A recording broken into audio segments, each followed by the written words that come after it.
جن کے رشتے میں کوئی انسان رکاوٹ ڈال رہا ہے یا رشتے کے لیے مان نہیں رہا ہے، چاہے وہ مرد ہو، چاہے وہ عورتیں ہوں، وہ لڑکیاں ہوں، اس کا نام لے کر اس وظیفے کو کریں، انشاءاللہ وہ انسان بھی مان جائے گا اور آپ کے رشتے کی رکاوٹ ختم ہو جائے گی۔ جو بھی آپ کے رشتے میں درار بن رہا ہو، اس کا نام لے کر آپ اس وظیفے کو ضرور پڑھیں، وہ آپ کی ہاں میں ہاں ملانے لگے گا اور نہ میں نہ کرنے لگے گا، یعنی کہ آپ ہاں کریں گے تو وہ بھی ہاں کرے گا اور آپ نہ کہیں گے تو وہ بھی نہ کرے گا۔ اور یہ وظیفہ تحفہ ہے ان عورتوں کے لیے جنہیں کوئی عورت پریشان کر رہی ہے، چاہے اس کی نند ہو، چاہے اس کی بھابھی ہو، چاہے اس کی ساس ہو، یا چاہے اس کی کوئی پڑوسن ہو، چاہے اس کی کوئی رشتہ دار ہو، اگر وہ زبان کے ذریعے سے یا کسی بھی ذریعے سے اس کو بار بار پریشان کر رہی ہے، اس کا جینا حرام کر کے رکھا ہے، اس کے پیچھے پڑی ہوئی ہے، تو اس کا نام لے کر اس وظیفے کو پڑھے، انشاءاللہ تبارک و تعالی وہ خواتین بھی اس کی فرما بردار بن جائیں گی، اس کی غلام بن جائے گی، اس کی ہر بات مانے گی، یعنی وہ جیسا کہے گی بالکل وہ ویسا ہی کرے گی۔ اور میرے پیارے دوستوں، میری ماؤں بہنوں، ایک بات آپ لوگ بڑے دھیان سے سن لیں کہ یہ وظیفہ آپ کو صرف جائز مقصد کے لیے ہی پڑھنا ہے، ناجائز مقصد کے لیے آپ کو یہ وظیفہ ہرگز نہیں پڑھنا ہے۔ اگر آپ ناجائز مقصد کے لیے اس عمل کو پڑھیں گے، مثال کے طور پر کسی کا پیسہ ہڑپنے کے لیے یا کسی کو اپنے قابو میں کر کے اس کا نقصان کرنے کے لیے، یا کوئی ایسا کام جس میں آپ کا تو فائدہ ہو لیکن دوسرے کا نقصان ہو، تو ہر وہ کام ناجائز ہے جس میں آپ کسی کے ساتھ ناحق کریں، اس لیے آپ کو ناجائز کام کے لیے ہرگز نہیں پڑھنا ہے، آپ کو صرف اور صرف جائز مقصد کے لیے ہی اس وظیفے کو پڑھنا ہے۔ اس وظیفے کو کوئی بھی کسی بھی دن پڑھ سکتا ہے، لیکن اس کا مقصد جائز ہونا چاہیے، ناجائز مقصد کے لیے اس وظیفے کو ہرگز نہ پڑھیں۔ اور کافی لوگوں کے یہ بھی کامنٹس یا میسج آتے ہیں، وہ کہتے ہیں کہ ہم دوسرا وظیفہ پڑھ رہے ہیں، تو کیا اس کے ساتھ میں اس وظیفے کو پڑھ سکتے ہیں؟ میرے پیارے دوستوں، میری ماؤں بہنوں، جی ہاں بالکل پڑھ سکتے ہیں۔ اگر ہمارا بتایا گیا کوئی وظیفہ آپ پڑھ رہے ہیں تو اس وظیفے کو پڑھتے رہیے جس طرح پڑھ رہے ہیں، اور اس کے ساتھ میں اس وظیفے کو بھی پڑھ سکتے ہیں، کوئی بھی حرج نہیں ہے۔ لیکن میرے پیارے دوستوں، میری ماؤں بہنوں، ایک بات کا خیال رکھیں کہ یہ وظیفہ آپ کو پاکی کی حالت میں ہی پڑھنا ہے۔ اگر آپ ناپاک ہیں تو آپ کو یہ وظیفہ ہرگز نہیں پڑھنا ہے، اور آپ اگر بنا وضو کے ہیں تو بھی آپ کو اس وظیفے کو نہیں پڑھنا ہے۔ آپ اس وظیفے کو تبھی پڑھ سکتے ہیں جب آپ پاک و صاف ہوں اور باوضو ہوں، یعنی پاک بھی ہوں اور آپ کا وضو بھی ہو۔ اب ایک سوال ہوگا کہ آپ اس وظیفے کو کب کرنا ہے، تو آپ اس وظیفے کو کسی بھی ٹائم کر سکتے ہیں، کسی بھی نماز کے بعد اس وظیفے کو پڑھ سکتے ہیں۔ آپ اس عمل کو دن میں بھی پڑھ سکتے ہیں اور رات میں بھی پڑھ سکتے ہیں، آپ صبح کو بھی پڑھ سکتے ہیں اور شام کو بھی پڑھ سکتے ہیں، آپ صبح کو بھی پڑھ سکتے ہیں، دن میں بھی پڑھ سکتے ہیں، شام رات پورے 24 آورز میں کبھی بھی پڑھ سکتے ہیں، اور جس دن سے شروع کرنا چاہیں اس دن سے شروع کر سکتے ہیں، کوئی بھی حرج نہیں ہے۔ طریقہ یہ ہے کہ جب آپ وضو کر کے پاک ہو جائیں اور باوضو ہو جائیں تو آپ کو پاک ہو کر باوضو ہو کر تنہائی والی جگہ پر بیٹھنا ہے، یعنی جہاں پر کوئی آپ کو ڈسٹرب کرنے والا نہ ہو اور کوئی آپ کو روکنے ٹوکنے والا نہ ہو۔ اگر وظیفے کے دوران کسی نے کچھ کہہ دیا اور آپ نے اس کی بات کا جواب دے دیا تو پھر یہ وظیفہ آپ کو شروع سے کرنا ہوگا، اس وظیفے کا اثر نہیں ہوگا۔ اس لیے آپ حضرات کو اس بات کا دھیان رکھنا ہے کہ وظیفے کے دوران کسی سے کوئی بھی بات چیت نہیں کرنی ہے، اور نہ ہی کسی کی کوئی بات پر دھیان دینا ہے، اور نہ ہی کسی بھی طرح کا بات کا جواب دینا ہے۔ آپ حضرات تنہائی میں بیٹھ جائیں، تنہائی میں بیٹھنے کے بعد اس وظیفے کو پڑھنا شروع کر دینا ہے۔ سب سے پہلے آپ کو 11 بار اعوذ باللہ من الشیطان الرجیم اور بسم اللہ الرحمن الرحیم پڑھنا ہے۔ اب سوال ہوگا کہ کس طرح سے پڑھیں گے، تو وظیفے کو اس طرح سے پڑھیں۔ اعوذ باللہ من الشیطان الرجیم، بسم اللہ الرحمن الرحیم، یہ ایک مرتبہ ہو گیا۔ اعوذ باللہ من الشیطان الرجیم، بسم اللہ الرحمن الرحیم، یہ دو مرتبہ ہو گیا۔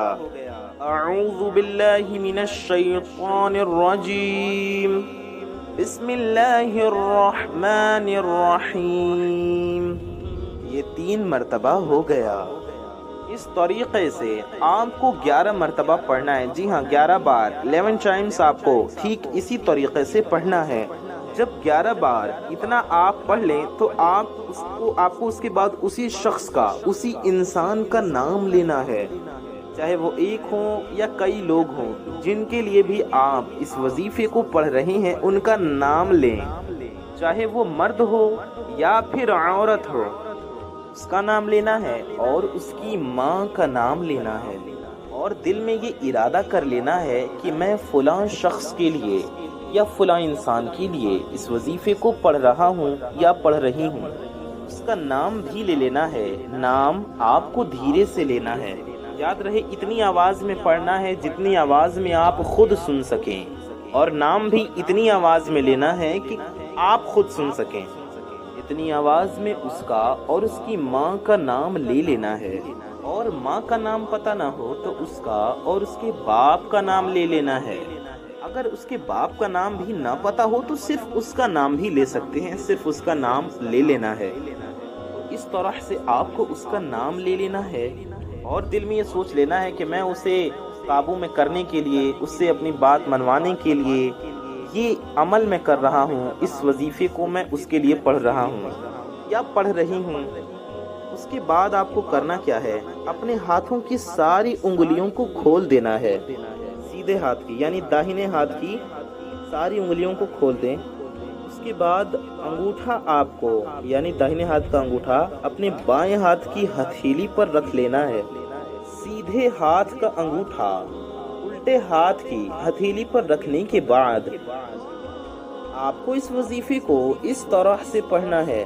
پہلے آپ کو 7 مرتبہ درود ابراہیمی پڑھنی ہے۔ جی ہاں، پہلے 7 بار یعنی 7 ٹائمز درود ابراہیمی پڑھ لیں۔ درود ابراہیمی ہم آپ کو ایک بار پڑھ کر سنا دیتے ہیں، ہم سبھی حضرات نماز میں پڑھتے ہیں، سبھی کو یاد ہوگی۔ ایک بار درود ابراہیمی پڑھ کر بھی ہم آپ کو سنا دیتے ہیں، آپ بھی ہمارے ساتھ ایک بار درود پاک پڑھ لیجئے۔ اللہم صلی علی محمد وعلی آل محمد کما صلیت علی ابراہیم وعلى آل إبراهيم إنك حميد مجيد اللهم بارك على محمد وعلى آل محمد كما باركت على إبراهيم وعلى آل إبراهيم إنك حميد مجيد۔ اگر آپ کو درود ابراہیمی نہ یاد ہو تو آپ کوئی اور درود شریف بھی پڑھ سکتی ہیں، جو بھی درود پاک آپ کو یاد ہو آپ پڑھ لیں۔ اس کے بعد آپ کو 40 مرتبہ سورہ کوثر پڑھنا ہے۔ جی ہاں، 40 ٹائمز یعنی 40 بار سورہ کوثر پڑھیں۔ ہر مرتبہ شروع میں بسم اللہ الرحمن الرحیم پڑھنے کی ضرورت نہیں، آپ صرف ایک بار شروع میں اعوذ باللہ من الشیطان الرجیم اور ایک بار بسم اللہ الرحمن الرحیم پڑھ لیں، اور سورہ کوثر لگاتار 40 بار پڑھتے جائیں۔ میرے پیارے دوستوں، سورہ کوثر ایک ایسی سورہ مبارکہ ہے، اسے جس بھی مقصد کے لیے پڑھا جاتا ہے اللہ تعالیٰ کی فضل و کرم سے اس مقصد میں کامیابی حاصل ہوتی ہے۔ اللہ پاک اس حاجت کو پورا فرما دیتا ہے جس بھی حاجت کے لیے سورہ کوثر کو پڑھا جائے۔ تو آپ کو اس وظیفے میں سورہ کوثر کو کس طرح سے پڑھنا ہے، جیسا کہ ہم نے بتایا 40 مرتبہ سورہ کوثر آپ کو پڑھنی ہے۔ اس طرح سے پڑھیں، اعوذ باللہ من الشیطان الرجیم، بسم اللہ الرحمن الرحیم، انا اعطیناک الکوثر فصل لربک وانحر إن شانئك هو الأبتر إنا أعطيناك الكوثر فصل لربك وانحر إن شانئك هو الأبتر إنا أعطيناك الكوثر فصل لربك وانحر إن شانئك هو الأبتر۔ ہم نے آپ کو سورہ کوثر پڑھ کر سنایا، سمجھایا۔ اسی طرح سے آپ کو 40 بار پورا پڑھنا ہے۔ صرف شروع میں ایک بار اعوذ باللہ من الشیطان الرجیم اور ایک بار بسم اللہ الرحمن الرحیم پڑھ کر سورہ کوثر لگاتار 40 بار پڑھنا ہے۔ اس طرح آپ 40 مرتبہ پڑھیں۔ پڑھنے کے بعد آپ کو اس انگوٹھے پر پھونک دینا ہے، یعنی وہ انگوٹھا، داہنے ہاتھ کا انگوٹھا جو آپ نے بائیں ہاتھ کی ہتھیلی پر رکھا ہے، اس انگوٹھے پر پھونک دیں۔ اچھا، اگر آپ کو انگوٹھے کو ہاتھ میں رکھ کر گننے میں دقت ہو رہی ہے کہ اس طرح تو آپ گن ہی نہیں پائیں گے، تو آپ ایسا کریں، پہلے آپ وظیفہ پڑھ لیں، اس کے بعد انگوٹھے کو ہتھیلی پر رکھیں اور دم کر دیں۔ ہاتھ پر گننا ہے یا تسبیح میں گننا ہے، ظاہر اگر آپ اپنے انگوٹھے کو ہاتھ کی ہتھیلی پر رکھ دیں گے تو پھر گنیں گے کیسے، یعنی گننے میں دقت ہوگی۔ تو آپ پہلے عمل کو پڑھ لیں، ہاتھ میں تسبیح پہ گن لیں، انگلیوں پر گن لیں، جیسے گننا آپ کو مناسب لگے، آپ کو آسان لگے ویسے گن کر پڑھ لیں، اور پڑھنے کے بعد پھر آپ اپنی ہاتھ کے انگوٹھے کو سیدھے ہاتھ کے انگوٹھے کو الٹے ہاتھ کی ہتھیلی پر رکھیں اور دم کر دیں۔ پہلے پڑھ لیں پھر رکھ کر دم کر دیں۔ دم کرنے کے بعد آپ کو پھر 10 مرتبہ سورہ کوثر پڑھنا ہے اور آپ کو اپنی شہادت والی انگلی پر دم کرنا ہے، یعنی کہ داہنے ہاتھ کے سیدھے ہاتھ کی شہادت کی انگلی پر دم کرنا ہے، پھونک مارنا ہے۔ پھر اس انگلی کو آپ کو بند کر لینا ہے، جس طرح سے مٹھی بند کرتے ہیں اسی طرح سے آپ کو ایک انگلی صرف بند کر لینی ہے۔ پھر 10 مرتبہ پڑھ کر اس کے آگے والی انگلی یعنی بیچ والی انگلی پر دم کر دیں اور اسے بھی بند کر دیں۔ پھر 10 مرتبہ اس کے آگے والی انگلی، جسے امانت کی انگلی یا رنگ فنگر بھی کہتے ہیں، یعنی بیچ والی انگلی کی بغل والی انگلی، اس پر دم کر دیں 10 مرتبہ پڑھ کے۔ پھر 10 مرتبہ لاسٹ والے یعنی سب سے چھوٹی انگلی پر دم کر دینا ہے اور اس پہ پڑھ کر وہ بھی بند کر لینا ہے۔ اس طرح سے جب آپ ساری انگلیاں بند کر لیں گے تو اس طریقے سے ہو جائے گا جس طریقے سے مٹھی بند کرتے ہیں، لیکن آپ کا انگوٹھا ہتھیلی پر ہی رکھا رہے گا۔ اس طرح سے جب آپ حضرات 10-10 مرتبہ چاروں انگلیوں پر پڑھ لیں، یعنی پہلے 40 مرتبہ انگوٹھے پر پڑھ کر دم کیا، پھر چاروں انگلیوں پر 10-10 بار پڑھ کر دم کیا جیسے ہم نے بتایا، آپ کو آخر میں بھی اتنی ہی درود شریف پڑھ لینا ہے جتنا آپ نے شروع میں پڑھا تھا، وہی والی درود پاک آپ کو پڑھ لینی ہے جو درود پاک آپ نے شروع میں پڑھا تھا۔ پڑھنے کے بعد آپ کو ہاتھوں کو ویسے ہی رکھنا ہے، مٹھی بند ہی کیے رہنا ہے، یعنی ایک انگوٹھا رہے گا ہاتھ کی ہتھیلی پر اور 4 انگلیاں بند ہوں گی، اور اٹھ کر مٹھی کو پیچھے چھپا لینا ہے اور اس شخص کے پاس جانا ہے، چاہے وہ مرد ہو یا وہ عورت ہو یا وہ خواتین ہو، آپ اس کے سامنے جائیں، کتنی بھی دوری ہو کوئی حرج نہیں ہے، اور اس کے سامنے جا کر اس مٹھی کو کھول لیں۔ اسی وقت سے وہ آپ کا غلام بننا شروع ہو جائے گا، آپ کا فرما بردار بننا شروع ہو جائے گا۔ اور اگر وہ شخص آپ کے پاس نہ ہو، آپ کے قریب نہ ہو، تو وہ جس طرف رہتا، چاہے وہ اتر میں رہتا ہو، دکھن میں رہتا ہو، پورب میں رہتا ہو یا پچھم کی طرف رہتا ہو، جس سمت، جس ڈائریکشن میں، جس دشا کی طرف وہ رہتا ہو، جدھر اس کا گھر ہو یا جدھر وہ رہتا ہو، چاہے وہ ایسٹ کی طرف رہتا ہو، ویسٹ کی طرف رہتا ہو، ساؤتھ کی طرف رہتا ہو یا نارتھ کی طرف، یعنی مشرق کی طرف، مغرب کی طرف، شمال کی طرف، جنوب کی طرف، جس بھی سمت، جس بھی ڈائریکشن میں وہ رہتا ہو، اس طرف رخ کر کے، ہاتھ کو سامنے کر کے مٹھی کو آپ کو اس طرح سے کھولنا ہے، جس طرح سے بال یعنی گیند پھینک کر دیوار پر مارتے ہیں، اس طرح سے مٹھی کو کھولنا ہے۔ انشاءاللہ وہ شخص آپ کا فرما بردار بننے لگے گا، آپ کا غلام بن جائے گا، آپ کے وش میں ہو جائے گا، اور آپ کی ہر کہی بات فوراً ماننے کے لیے تیار ہو جائے گا۔ آپ ہاں کریں گے تو وہ بھی ہاں کرے گا، اور اگر آپ نہ کریں گے تو وہ بھی نہ کرے گا۔ میرے پیارے دوستوں، میرے بھائیوں، میری ماؤں بہنوں، امید کرتے ہیں کہ آپ کو یہ ویڈیو پسند آئی ہوگی۔